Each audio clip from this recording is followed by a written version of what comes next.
Started. Thank you very much. Good afternoon. Thank you for your continued interest and participation in the Connecticut State Department of Education IEP Preview Series. My name is Brian Klimkowitz. I'm the Special Education Division Director at the State Department of Ed. And on behalf of the department, we'd like to welcome you to our session this afternoon, whether you're participating live or viewing this recording at a later time. We are committed to improving the quality of IEPs and the special education process, and in the midst of a historic statewide special education improvement effort. The foundation for this goal is a transition to a statewide Connecticut Special Education Data System, or CTSEDS. A tremendous amount of strategic planning and collaboration has resulted in a multifaceted system of training and technical assistance designed to support our educators, parents, and other stakeholders in our community. We are proud to provide you with the opportunity to participate in our IEP quality training series and soon to be released CTSEDS navigation training. We know that change is difficult and we know the challenges that you're all facing, but any effort that will benefit our students with disabilities in the state of Connecticut is a journey worth taking. Thank you for embracing these new opportunities, as well as your partnership and support during this exciting time. We would like to thank you, specifically our participants, for your partnership and support. And this initiative will be successful because of you all.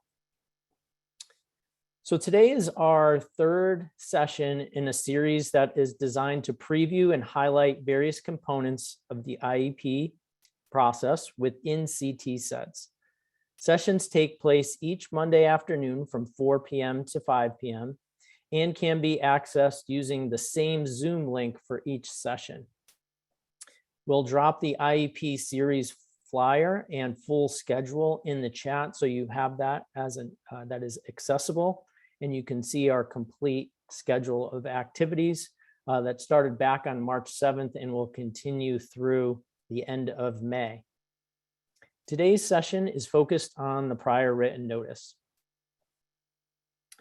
Our commitment to you throughout this series is to do our best to start on time and end on time. These sessions will be recorded for future viewing and posted on the new IEP CSDE website. We're going to go ahead and put that direct link in the chat. Also, it's accessible by clicking on the link within the slide deck. The structure of today's session will include a brief presentation followed by a question and answer session. And joining me in co-presenting this session today are Natalie Jones and Michael Tavernier from the Bureau of Special Education. It's great to have their experience and expertise on the call this afternoon. Facilitating our session is Steve Profit and the CERC team. Many thanks, Steve, to you and your team, and Greg Glidden, of course, as always, behind the scenes, supporting our efforts. Much appreciated. Our goal for today's session is to help you understand the requirements and new format of Connecticut's prior written notice document, and to share a preview of how CTSEDS will support the creation of this document.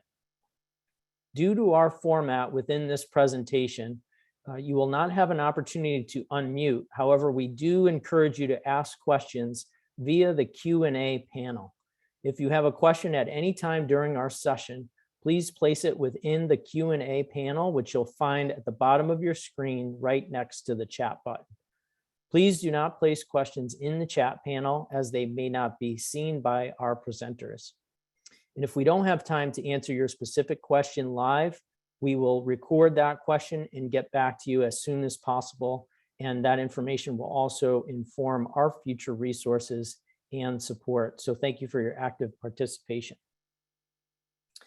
I want to remind you all that this series is not a replacement for our IEP quality training series or our soon to be released CTSEDS user navigation training. Rather, these sessions are designed to supplement and assist you in your transition from your current system and process to CTSEDS on our go live date of July 1, 2022. At this point in time, I will turn it over to Michael, who will take you through important detailed information related to the prior written notice. Thank you, Michael. Thank you, Brian, and hello, everyone. I would like to begin today by reviewing the purpose of prior written notice. It's one of the special education legal requirements that a lot of people don't feel confident about. Because of this, we have included a purpose statement at the top of our new prior written notice document, which you can see here. This statement explains that parents or guardians are required to receive prior notice whenever a district proposes or refuses to initiate or change the identification, evaluation, educational placement, or provision of FAPE to a student. State regulation requires that this notice is provided at least 10 school days before any action is taken. And technically, the 10 days start once the parent receives the notice, has it in their hand. So if the notice is sent through the mail, an extra 5 days may need to be added to the 10 days before an action is taken to allow for the mail delivery period. As a reminder, prior written notice can also be sent into the parent portal, which would eliminate the need to add an additional 5 days. Finally, there is an option for the district and parent to waive the 10 days and agree to a shorter waiting period so that action can be taken sooner. Here's a screenshot of the prior written notice that we are currently using and that is included as page 3 of our current IEP document. When we were undergoing the IEP revision process, it was clear that changes needed to be made to the current format, given that it can be difficult to understand, doesn't always contain enough detail, and at times just became an exercise in compliance without any real thought as to its purpose and how it could be helpful. This slide shows what the new prior written notice document looks like. As you can see, it's quite different. We split it up here into 2 pieces, just so the image was a little larger for you to view. The formatting uses portrait orientation and is much less cluttered. On the left, you can see the top portion of the notice, including the purpose statement that was just mentioned. And on the right is the bottom portion of the notice. You'll get a second chance to see this again later on. One of the biggest changes we made was pulling the prior written notice out of the IEP document and making it instead a separate document. Although prior written notice is required, it is not required to be part of an IEP. As you saw, the format of the prior written notice is very different and is now more accessible and easier to understand. Another big change is how the actions proposed or refused are indicated. There are 3 sets of check boxes across the top that will be selected to clearly indicate the action proposed or refused by the district. And finally, some of the required supporting information will now be entered as text instead of using checkboxes. What's not changing is that more than one prior written notice may be required, depending on the outcome of the PPT meeting or the extent of an IEP amendment. This is similar to having multiple page 3s in our current practice. The 10 school day waiting period is still the same, and just like now, the district and the parent can agree to waive that.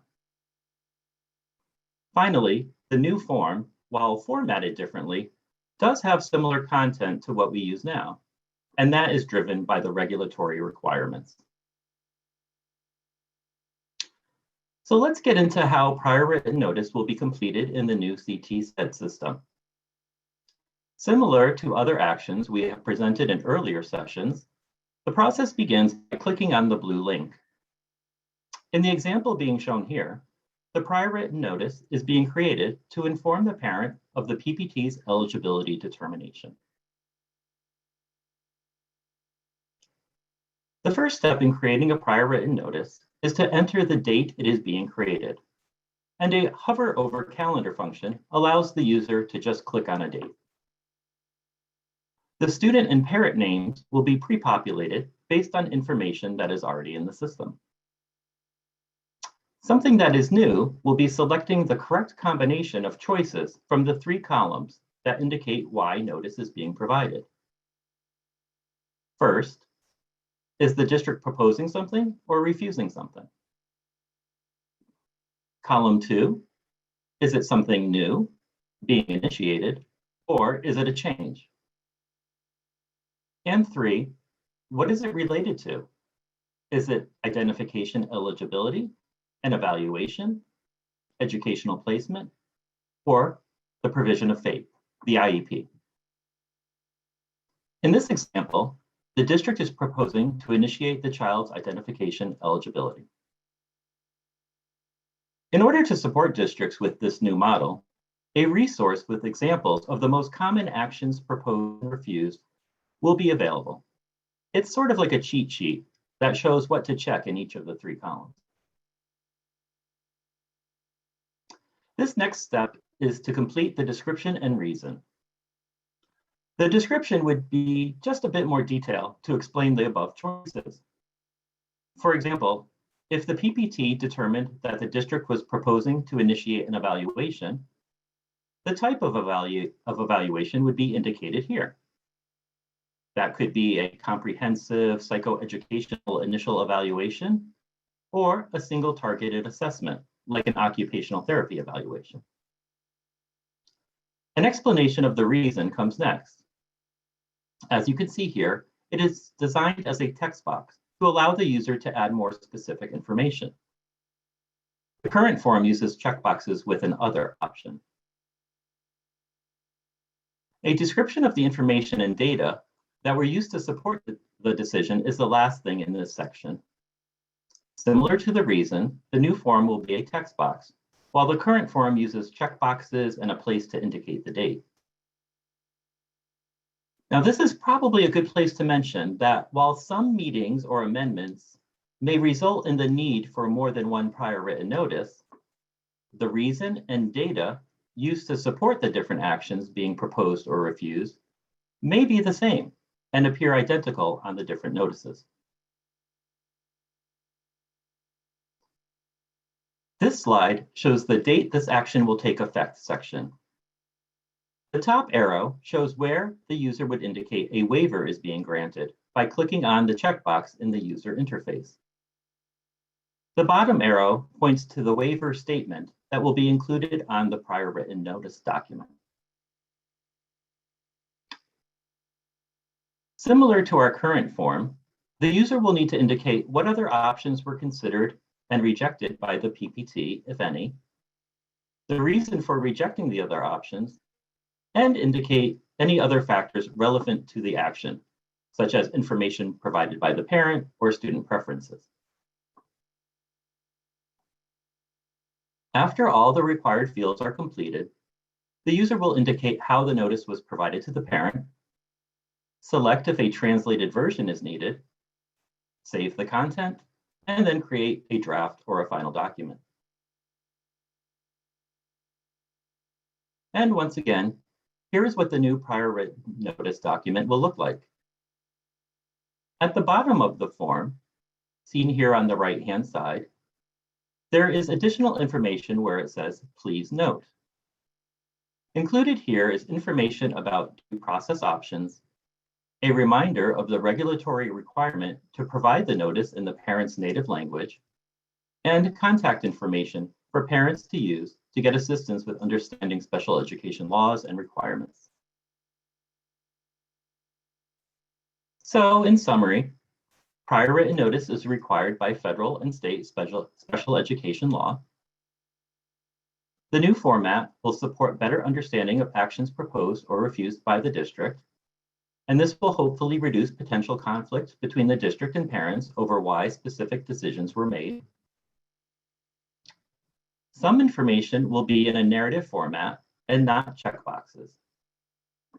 This increased detail in the new prior written notice, along with the parent input and PPT recommendations sections in the new IEP, may be comprehensive enough for most people to elect not to use the optional meeting summary document that was reviewed in our last session. Finally, parent waiver information is built into the interface and the document. At this time, we'll stop recording and I will turn it back over to Brian, Natalie, and Steve to facilitate our question and answer session.